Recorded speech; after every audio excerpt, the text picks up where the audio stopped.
Hello, my name is Gert Staal and I'm a board member of PDMA and the TIM Foundation. And today's topic for this presentation is standardizing innovation management and new product development using the Product Innovation Management Standard that was recently launched by PDMA. To introduce myself, I am an executive in digital publishing, and I've had a long career in digital publishing for the past 22 years, where I've been launching several digital platforms on several occasions worldwide, and thought that it would make sense to actually bring my experience with innovation and new product development to bear. So let's get ahead, move ahead. So, topic of today is an innovation management standard. Why would you actually have an innovation management standard? Is it wise to have a standard? How did this standard come about? What are the results when we built the standard, and what is actually next on our program? Let's take a look. So first of all, the question is, why would you actually standardize innovation? A lot of people think that standardizing innovation is quite counterintuitive. Well, there are quite a few good reasons to start standardizing on innovation. First of all, the global market, as we know it today, is actually a reality. With internet and with increasing travel, the global market is now here, and it's here to stay. So every organization out there is competing with every other organization in the same field worldwide. Secondly, there's also a rapid response to new technologies. Cycles of change have gone up tremendously over the world in the last decades, and I don't think that there is an end to this rapid increase in cycle time. In the third place, sustainability has become a major theme, both in terms of people, planet, profit, as well as continuity, which means that organizations, in order to stay ahead of development, actually need to continuously innovate. And that actually contributes to their sustainability. Also, everything has become a commodity. So information is a commodity, but even innovation tools have become a commodity. Innovation is also a chain which is difficult to control. It's very common nowadays for organizations to work closely together with other organizations in their neighborhood, in their environment. And therefore, innovation actually needs to become something where you at least have a shared platform, a shared terminology that all organizations can actually work with. And at the end of the day, it's all about execution. It's about doing. And the result, the standard, is actually focused much more on doing rather than just planning. So execution is really important. It's really key. So how did all of this happen? What induced us to produce this standard? How did this happen? Now let me refer to this from my perspective as a person.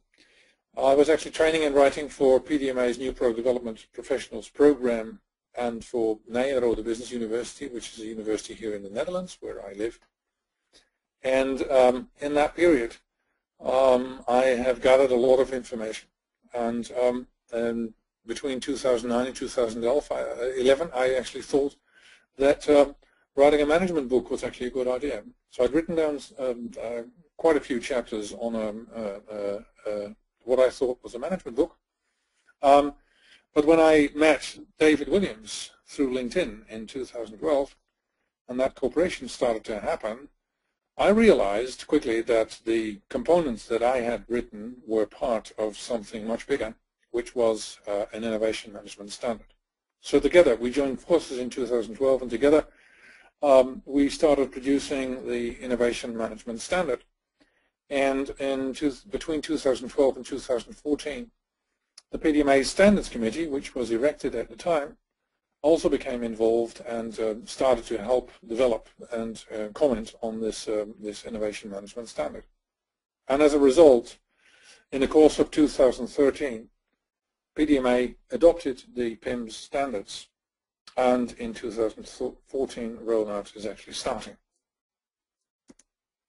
So, what are the results? The results are that we are now talking about what we could describe as a comprehensive system of innovation. This actually means that there is a full toolkit available for training, for assessments, for audits, and for consulting. It's very systematic. It is a very thorough approach. We touch on all the important points. Thereby, it also prevents a lot of ad hoc activity. It simply means that there is much more system to innovation, much more rigor, much more thoroughness than people actually imagine. And that it can also make innovation a requirement in an entire chain, even in an entire country.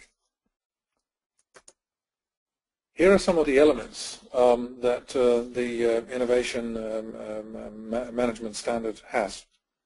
First of all, and it's at the top for a good reason, is culture. Culture is really important. Leadership is a good second. Of course, there's also planning and control in leadership. Processes is a good third. Monitoring and measuring. You need to monitor and measure what's going on. You need to focus on resources. And at the end of the day, once you've monitored and measured the performance of the innovation management system itself, that has to lead to improvement, continuous improvement. So what is next on our agenda? At the moment, we're actually looking at a couple of test implementations. This is actually, you could see, as an open invitation for people to start participating. People are invited to contact us, to look at the website of PDMA where the standards are available, or look at the website of the TIM Foundation where they can find more in-depth information about the standards. Also, we're looking for auditing and training partners, people who are willing to participate, who are willing to join us, and who also need a little bit of education. We've been in the process of creating training materials for auditors and consultants, and we're presently rolling it out to our partners. So between the 24th and the 26th of April, we will conduct a training in Amsterdam in the Netherlands, and between the 7th and the 9th of May, we're doing the same thing in Chicago, in the US. There's also going to be a web-enabled version for those users who have become registered users of the standard itself. So, if you have any further questions, you could actually go to the website of PDMA, www.pdma.org, where the standards are also distributed. If you have any questions, contact Megan Schwartz at pdma.org. Or if you want more background information on the standards themselves or the certification scheme that's behind it, or information on the standards, you can visit the website of TIM Foundation or contact us by email. Thank you very much for your attention, and if you have any further questions, just let us know. Thank you.